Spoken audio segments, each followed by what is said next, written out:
हाँ तो मेरे प्यारे बच्चों, एक बार फिर आप सभी लोग का हमारे और आपके प्यारे से YouTube channel MDS learning point में स्वागत है। चलिए बच्चों, तो हम लोग पढ़ रहे थे ग्रामीण परिवेश क्लास पहला क्लास हो गया। आज हम लोग दूसरा क्लास शुरू करेंगे। बच्चों, क्षेत्रफल से संबंधित हमने आप लोग को कुछ मात्रक बताए थे। उन्नवासी, कंचवासी, विश्वासी, बिस्सा या बिस्वा, कच्चा बीघा, पक्का बीघा, हेक्टेयर, एकड़, एयर इत्यादि बताए थे। तो बच्चों, आप याद रखेंगे एक उन्नवासी है यहाँ। अगर जो 20 उन्नवासी मिल जाती है तो वह एक कंचवासी के बराबर होगी, और 20 कंचवासी मिलती है 20 कंचवासी तो यह एक विश्वांसी के बराबर होगी। और अगर 20 विश्वांसी मिल जाता है तो यह 20 विश्वांसी एक बिस्सा के बराबर होगा। इतना ध्यान रहेगा बच्चों। तो देखिए, एक कंचवासी एक यानी 20 उन्नवासी मिलेगा तो एक कंचवासी के बराबर होगा। 20 उन्नवासी मिलेगा तो एक कंचवासी के बराबर होगा बच्चों। और 20 विश्वांसी, एक विश्वांसी बराबर 20 कंचवासी, यानी अगर जो 20 कंचवासी मिलता है तो किसके बराबर होगा? एक विश्वांसी एक के बराबर होगा। अगर जो बच्चों यहाँ देखिए, एक कंचवासी में 3.403125 वर्ग फुट होता है। आपको इतना याद रखना है, 3.403। ओके, तो बच्चों याद रहेगा। अगर जो हम एक कंचवासी की बात करें तो एक कंचवासी में 3.403125 वर्ग फुट होता है। एक विश्वांसी बराबर 20 कंचवासी होता है। एक विश्वांसी में अब कितना वर्ग फुट होगा? तो बच्चों आप ध्यान दीजिएगा, एक विश्वांसी बराबर क्या होता है? 20 कंचवासी होता है। यहाँ बगल में देखेंगे, एक विश्वांसी बराबर 20 कंचवासी। अब बच्चों हमें एक विश्वांसी को किस में बदलना? वर्ग फुट में बदलना है। तो हम जानते हैं यहाँ 20 तो वही है। अब गुणे एक कंचवासी में कितना वर्ग फुट होता है? इतना 3.33125 होता है। गुणा कर लीजिए। गुणा करेंगे तो क्या हो जाएगा? 0, 2 दूना 4, 2 एक 2, 3 दूना 6, 0, 8 और 3 दूना 6। दशमलव के अंक के बाद बच्चों यहाँ एक 0 और बढ़ेगा तो दशमलव आपका लगेगा 1 2 3 4 5 6 अंक के बाद 1 2 3 4 5 6, यानी यहाँ आ जाएगा।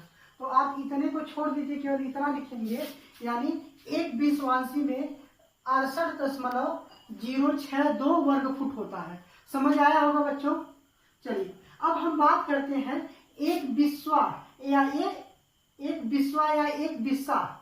यानी यहाँ बताए हैं, अगर जो 20 विश्वांसी मिलेगा तो यह किसके बराबर होगा? एक बिस्वा के या एक बिस्सा के। तो एक बिस्सा बराबर कितना होगा? 20 विश्वांसी।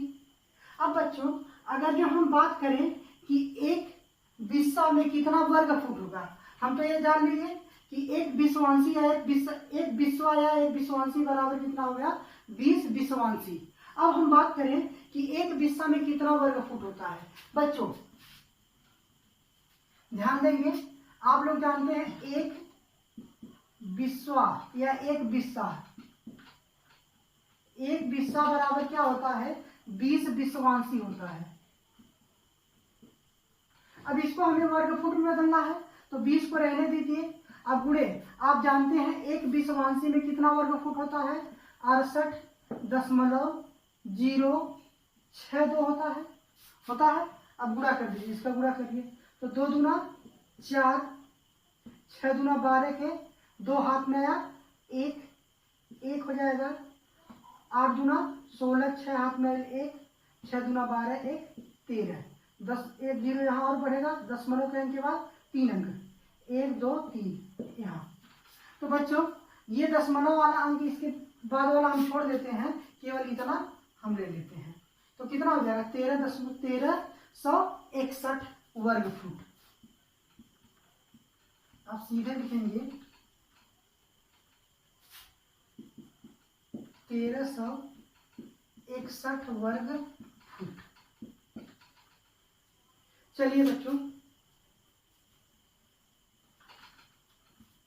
अब बच्चों हम बात करते हैं कि एक बिस्वा में कितना वर्ग गज होगा। अगर जो एक बिस्वा को वर्ग गज में बदलना रहे तो हम क्या करेंगे। अब बच्चों ध्यान दीजिए, वर्ग गज में यानी एक बिस्वा में कितना वर्ग फुट है, 1361।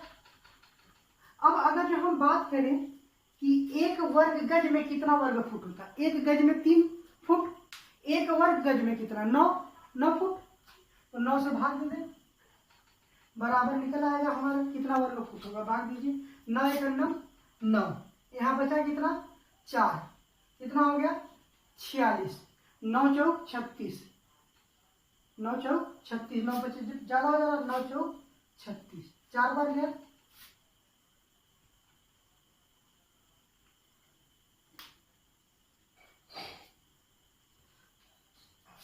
नौ चौक 36, बचा कितना 4, 6 बचा, 61 बचा। इधर फिर क्या बात जाएगा, 9 8 बात तो ज्यादा जा, 9 7 63, तब भी ज्यादा हो जा रहा है। फिर 9 5 45, 9 6 54, 6 बार जाएगा, दशमलव या फिर इतना ही लिखिए। एक बिस्वा बराबर 146 वर्ग फुट होता है, वर्ग गज होता है, सॉरी बच्चों, इतना नोट करिए तो आगे बढ़ा जाए।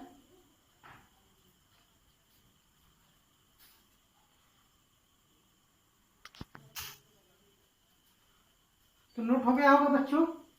अब बच्चों हम बात करते हैं कच्चा बीघा। कच्चा बीघा क्या होता है बच्चों, कच्चा बीघा जो होता है यह क्षेत्रीय होता है।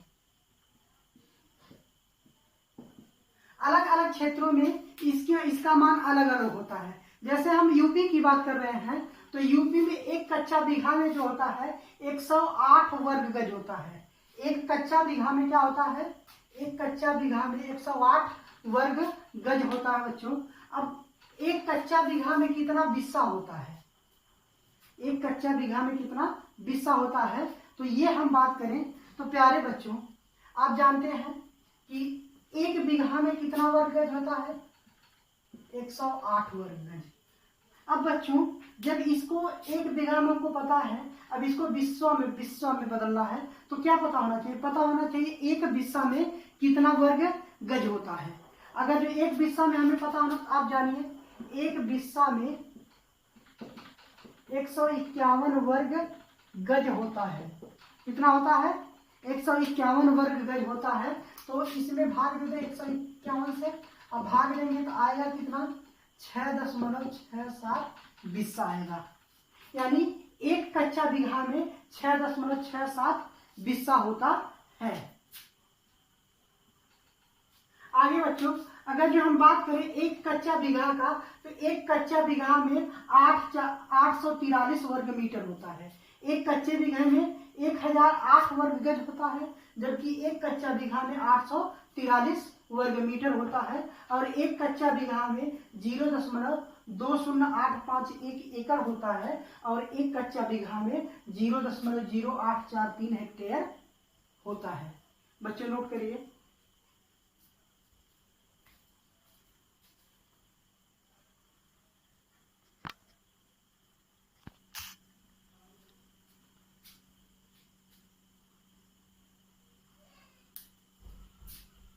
हाँ तो बच्चों आगे हम बात करते हैं पक्का बीघा। प्यारे बच्चों एक पक्का बीघा जमीन को एक वर्ग जरीब कहते हैं। हाँ तो बच्चों एक पक्का बीघा जो जमीन होती है उस जमीन को एक वर्ग जरीब कहते हैं। एक वर्ग जरीब, एक पक्का बीघा जमीन को हम क्या कहते हैं, एक वर्ग जरीब कहते हैं। अब बच्चों याद रखेंगे, एक पक्का बीघा जो होता है इसमें 3025 वर्ग गज होता है। एक पक्का बीघा में कितना होता है? एक पक्का बीघा में 3025 वर्ग गज होता है। एक पक्का बीघा में 3 कच्चा बीघा होता है। यूपी की बात हो रही है बच्चों, क्योंकि ये क्षेत्रीय होता है। तो एक पक्का बीघा में 3 कच्चा बीघा होते हैं यूपी के हिसाब से, और एक पक्का बीघा में 20 बिस्से होते हैं। कितने बिस्से होते हैं? एक पक्का बीघा में 20 बिस्सा होता है। अब एक पक्का बीघा को हमें बदलना वर्ग फुट में। वर्ग फुट में बदलने के लिए बच्चों हमको पता है कि एक पक्का बीघा में इतना वर्ग गज होता है। अब इतना वर्ग गज हम निकले। अब एक वर्ग गज में आप जानते हैं कितना वर्ग फुट होता है? 9 वर्ग फुट। तो यहाँ गुणे 9 कर दे। अब गुणा कर देंगे कितना आ जाएगा? 9 बचे 45 के 5 हाथ में आया 4, 9 दूना 18, 18 4 22 के 2 हाथ में आया 2, 9 0 0 2, 9 3 27। इतना वर्ग फुट होता है। कितना? इकाई, दहाई, सैकड़ा, हजार, 27,225 वर्ग फुट होता है। इतनी बात समझ आई होगी बच्चों। अब हम बात करते हैं एकड़ की। तो एक एकड़ में 4840 वर्ग गज होता है। कितना होता है? एक एकड़ में 4840 वर्ग गज होता है। अब बात आती है एक एकड़ को हमें बदलना है वर्ग फुट में। तो एक एकड़ को वर्ग फुट में बदलने के लिए हमको गज में तो पता है कि एक एकड़ में 4840 गज होता, वर्ग गज होता है। वर्ग फुट में बदलना हम जानते हैं, एक वर्ग गज में 9 वर्ग फुट होता है। 9 का मल्टीप्लाई कर दें इसमें, तो 4840 गुणे 9। अब गुणा कर देंगे बच्चों तो कितना आ जाएगा? 0 0, 9 4 36 के 6 हाथ में आया 3, 9 8 72, 3 75 के 5 हाथ में आया 7, 9 4 36, 36 और 7 43 वर्ग फुट होगा। इतना 43,560 वर्ग फुट होगा बच्चों। इतनी बात समझ आई। अब बच्चों अगर जो हम बात करें एक पक्का बीघा, एक एकड़ में कितना पक्का बीघा होता है?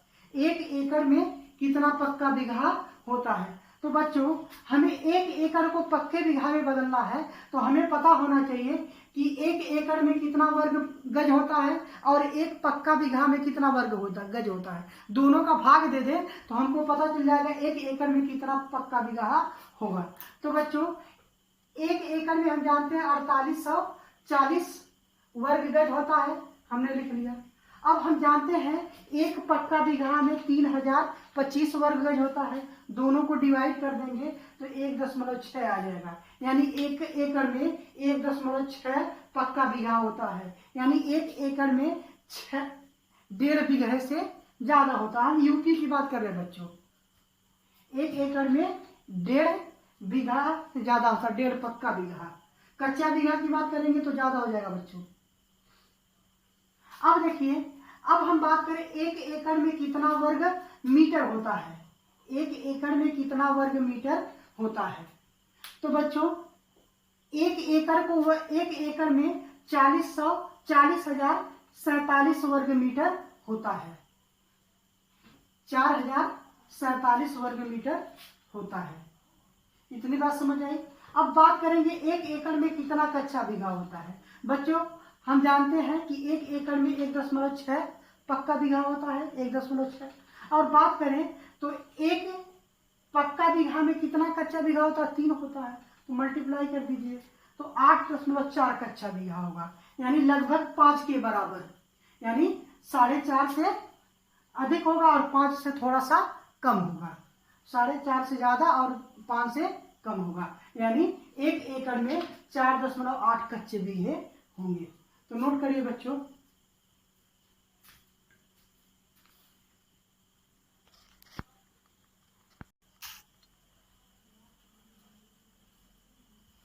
तो बच्चों हेक्टेयर की बात करते हैं हम। अब देखो, अगर जो एयर की बात करें, एक एयर बराबर 100 वर्ग मीटर होता। कितना होता है? एक एयर बराबर 100 वर्ग मीटर होता है और 1 हेक्टेयर में 100 एयर होता है। 1 हेक्टेयर में 100 एयर होता है। अब हम बात करें 1 हेक्टेयर में कितना वर्ग मीटर होगा, तो बच्चों 1 हेक्टेयर में कितना 100 एयर होता है, 100 एयर होता है। अब 1 एयर में कितना वर्ग मीटर होता है, 100। 1 एयर में 100 वर्ग मीटर होता है। अब गुणा कर देंगे, इसका कितना हो जाएगा, 10,000 वर्ग मीटर, यानी 1 एयर में 10,000 वर्ग मीटर होता है। 1 हेक्टेयर में 2.471 एकड़ होता है। 1 हेक्टेयर में 2.471 एकड़ होता है और 1 हेक्टेयर में 10,07,663 वर्ग फुट होता है। 1 हेक्टेयर में 10,07,639 वर्ग फुट होता है। तो नोट कर लीजिए बच्चों।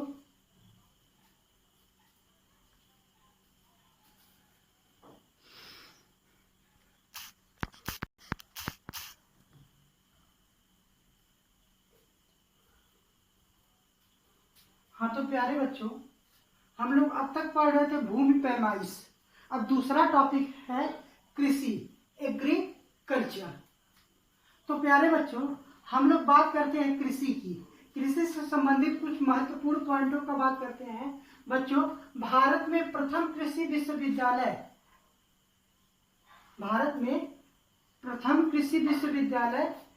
की स्थापना कर लीजिए। यहाँ भारत में प्रथम कृषि विश्वविद्यालय की स्थापना नवंबर 1960 ईस्वी में पंतनगर में की गई।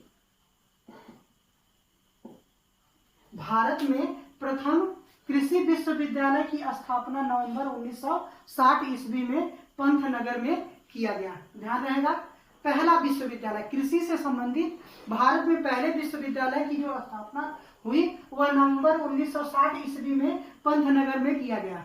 दूसरा पॉइंट बच्चों, वर्तमान में भारत की बात करें तो वर्तमान में कुल 71 कृषि विश्वविद्यालय हैं। भारत में कुल 71 कृषि विश्वविद्यालय हैं। बच्चों, भारत की 54.6% आबादी कृषि पर निर्भर है। बच्चों, भारत की जो है 54.6% आबादी जो है कृषि पर निर्भर करती है। यानी अगर जो बच्चों 100 हो तो 100 में से 54.6 यानी 55 मान लीजिए, 55% लोग केवल कृषि पर आधारित है और बाकी जो बच रहे 45% लोग, ये 45% लोग अन्य चीजों पर जो बिजनेस करते हैं, उद्योग धंधे करते हैं, इन सब सरकारी नौकरी वाले हैं, इन सब में होते हैं। तो 55% या 54.6% आबादी जो भारत की है कुल आबादी, यानी अगर हम बात करें भारत की कुल आबादी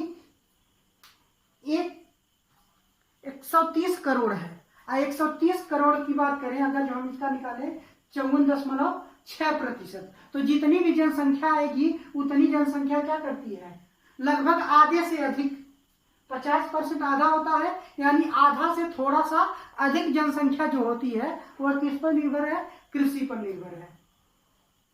अगला बात बच्चों, भारत की जीडीपी में कृषि का हिस्सा, यानी जीडीपी मतलब क्या होता है, ग्रॉस डोमेस्टिक प्रोडक्ट, यानी बच्चों जो घरेलू, जो हमारे देश की जो उत्पादन है, प्रोडक्शन है, जो बिक्री होती है, जैसे कपड़ा हो गया और भी सामान हो गए, उसमें कृषि 100 में से कृषि से अकेले 17.4% अकेले किसका हिस्सा है, कृषि का हिस्सा है। यानी बच्चों कृषि पर निर्भर कितने लोग हैं, 54.6% आबादी निर्भर है और उससे 100 लोगों में हिस्सा कितना रहा, 17। बच्चों सीधी सीधी बात करें, अगर 100 की बात करें तो 100 लोगों में 54 लोग कृषि पर निर्भर हैं और 100 रुपए की बिक्री हो रही है, तो 100 रुपए की बिक्री में इनको 17 रुपया हिस्सा मिल रहा है। बाकी बच्चों देखो बचे कितने, इधर बचे आपके 46 लोग और रुपया कितना बचा, 100 में से 17 घटा दोगे तो कितना बचेगा 83। यानी बच्चों 54 लोगों में 17 रुपया बांटा जा रहा है, बाकी जो 46 लोग बच रहे हैं उसमें 83 रुपया बांटा जा रहा है। तो अमीर कौन होगा बच्चों? गरीब। इसीलिए तो किसान आत्महत्या करता है, मरता है। निर्भर है इस पर कितने? 54 लोग। 100 में 54 लोग कृषि पर निर्भर है और उनको 100 रुपए में कितना रुपया मिल रहा है? 17 रुपये मिल रहा है। बाकी 46 लोग जो है ये 43 रुपया आ रहा है हिस्सा। यानी आधे से अधिक जनसंख्या जो है, आधे से अधिक इतने में काम चलाएगी, आधे से जो कम जनसंख्या वो इतने में काम चलाएगी। तो इसीलिए किसान गरीब होता है बच्चों। आगे हम बात करते हैं, कृषि राज्य सूची का विषय है। प्यारे बच्चों, कृषि जो है, जैसे पुलिस है ना, पुलिस राज्य सूची का विषय है, तो उसी तरह जो कृषि है ये भी राज्य सूची का विषय होगा। यानी अगर जो किसान को कुछ होगा तो उस पर जो भी फैसला लेना होगा राज्य सरकार लेगी, केंद्र सरकार नहीं। 11वीं पंचवर्षीय योजना के दौरान 2004 में राष्ट्रीय कृषक आयोग की स्थापना हुई बच्चों।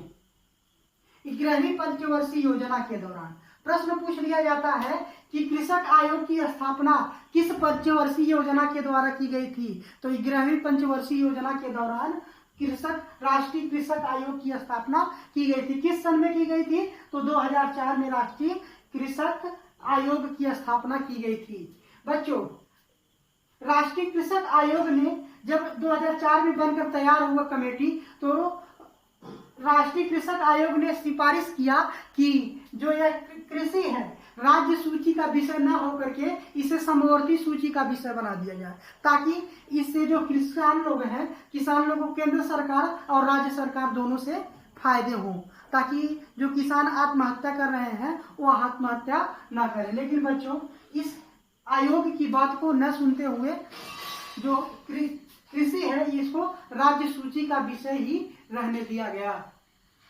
नोट करें बच्चों।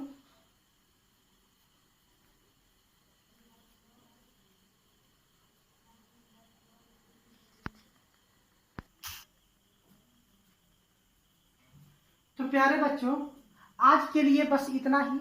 अब नेक्स्ट जो है अगले लेक्चर में हम लोग देखेंगे। प्यारे बच्चों, अगर जो वीडियो पसंद आए तो लाइक, शेयर और सब्सक्राइब करना ना भूलें। प्यारे बच्चों, जो चैनल पर नए हैं वो चैनल को सब्सक्राइब जरूर कर लें और साथ में लाइक भी कर दें। तो धन्यवाद।